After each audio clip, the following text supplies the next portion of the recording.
Bonsoir et bienvenue dans le podcast de football transfert du jour. Dans cet épisode, nous vous apporterons les dernières mises à jour, les rumeurs les plus brûlantes et les négociations en cours qui secouent le monde du football. Commençons avec l'affaire PSG. Lors d'une conférence de presse tenue ce jour, Kylian Mbappé a confirmé les informations d'hier concernant la fameuse lettre informant le PSG qu'il ne prolongera pas. Kylian Mbappé, la star incontestée, a fait une déclaration qui retient toute notre attention. Selon lui, il ne voit qu'une seule option pour son avenir, rester au PSG. Pour le moment, je n'ai qu'une seule option, rester au PSG. Je prévois d'être là quand la saison commencera, a-t-il déclaré. Malgré cette apparente détermination de Mbappé à rester, il semble mettre le Paris Saint-Germain dans une position délicate. En effet, en envoyant une lettre au club pour leur annoncer qu'il ne prolongera pas son contrat, il souhaite en réalité signifier aux dirigeants du PSG de trouver une alternative pour cet été. Il leur accorde du temps pour trouver son remplaçant. Si Mbappé ne souhaite pas renouveler son contrat, le PSG se retrouve alors dans une situation où il n'a que deux options. Soit vendre Mbappé cet été et obtenir une somme conséquente, soit le garder cette saison en sachant qu'il quittera le club libre l'année prochaine. Il est clair que la seule option qui avantagerait le PSG serait de vendre Mbappé cet été.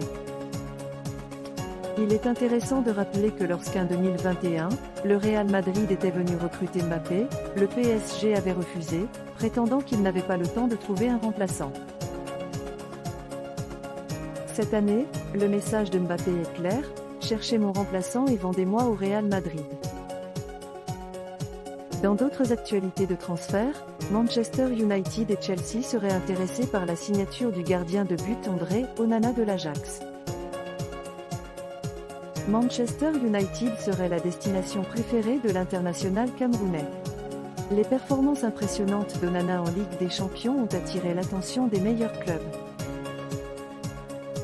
Pendant ce temps, Chelsea explore activement des options pour renforcer leur poste de gardien de but.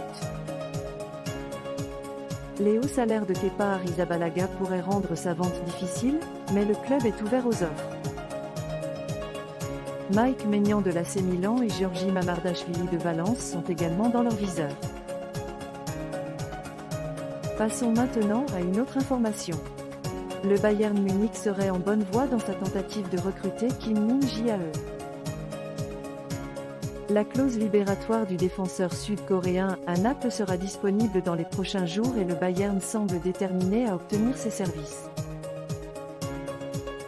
Les négociations entre Tottenham et la Juventus avancent bien pour la signature potentielle de Dejan Kulusevski. L'accord serait proche d'être finalisé pour une somme d'environ 30 millions d'euros. Les Spurs sont déterminés à sécuriser ce milieu de terrain talentueux, mais ils font face à la concurrence d'autres clubs. Dans une autre évolution notable, N'Golo Kanté s'apprête à jouer pour Al Ittihad lors de la prochaine saison. L'accord a été conclu et une annonce officielle du club est attendue prochainement. Ce transfert ne manquera pas de secouer la Première Ligue et d'attirer l'attention des fans de football. Pendant ce temps, le Bayern Munich continue de progresser dans sa tentative de recruter Kim Min-jae. Le club lui a présenté son projet et les termes personnels seraient proches d'être acceptés. Le Bayern est déterminé à activer la clause libératoire de Kim à Naples et à obtenir ses services. Cependant, Manchester United reste également intéressé par le joueur. En ce qui concerne les entraîneurs, Rudy Garcia a été nommé nouveau coach de Naples. Garcia, avec son expérience à la Roma, Lille et Al Nassr, prendra en charge l'équipe avec effet immédiat. Il sera intéressant de voir comment il façonne l'équipe et aborde la prochaine saison. Passons à la Première Ligue, où l'avenir de Kai Havertz fait les gros titres. Il est entendu que le talentueux milieu de terrain allemand a donné son feu vert à la proposition de contrat d'Arsenal après des indications initiales positives. Bien que l'accord ne se fasse pas pour les 75 millions de livres sterling rapportés, Chelsea reste flexible dans les négociations. Arsenal surveille également l'implication du Bayern Munich dans ce transfert potentiel. Le directeur de l'Inter Milan, Piero Ausilio, est revenu en Italie après avoir rencontré des responsables de Chelsea. Pour le moment, il n'y a pas de feu vert pour les prêts impliquant Romelu Lukaku et Kalidou Koulibaly. Les négociations se poursuivront dans les semaines à venir, car les deux joueurs restent en tête de liste des souhaits de l'Inter pour cet été.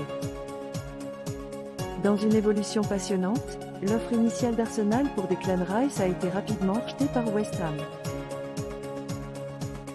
Les sources révèlent que la proposition initiale était estimée à 80 millions de livres sterling, mais elle n'a pas réussi à convaincre West Ham de se séparer de leur milieu de terrain précieux.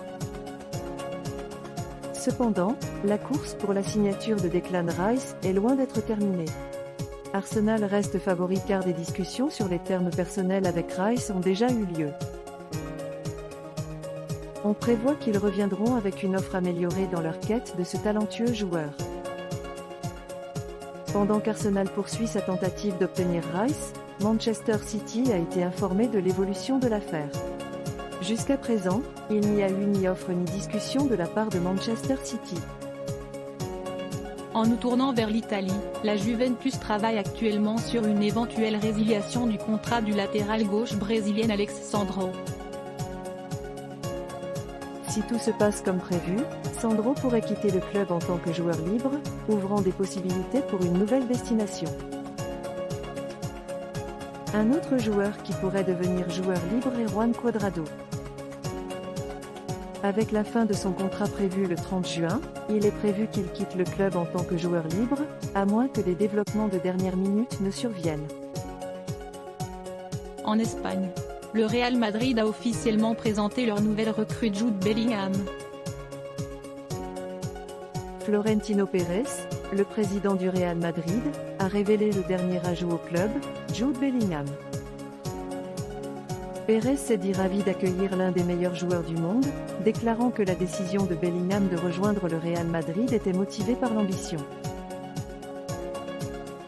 Lors d'une conférence de presse, Jude Bellingham a exprimé son enthousiasme à l'idée de rejoindre le Real Madrid, en soulignant que l'argent n'a jamais été un facteur dans son processus de décision. Bellingham a mentionné qu'il avait été convaincu de rejoindre le Real Madrid lorsqu'ils ont rendu visite à sa famille, les traitant avec beaucoup de respect et sans essayer de les manipuler. Bellingham a également reconnu que bien que ses amis de l'équipe nationale anglaise souhaitaient son retour en Première Ligue, mais il ne pouvait pas refuser l'opportunité de rejoindre le plus grand et le meilleur club du monde. Il a cité la victoire du Real Madrid contre Liverpool en finale comme un facteur important dans sa décision. En France, Manuel Ugarte a confirmé son prochain transfert au PSG. Le milieu de terrain talentueux a exprimé sa joie et son incrédulité à l'idée de rejoindre un tel club géant. Il prend actuellement un peu de temps pour se reposer avant de commencer officiellement son parcours avec le PSG. C'est tout pour l'épisode d'aujourd'hui de Football Transfert sur Balanga Foot. Restez à l'écoute pour plus de mises à jour et de rumeurs du monde passionnant des transferts de football. Merci de nous avoir suivis et à la prochaine fois, au revoir.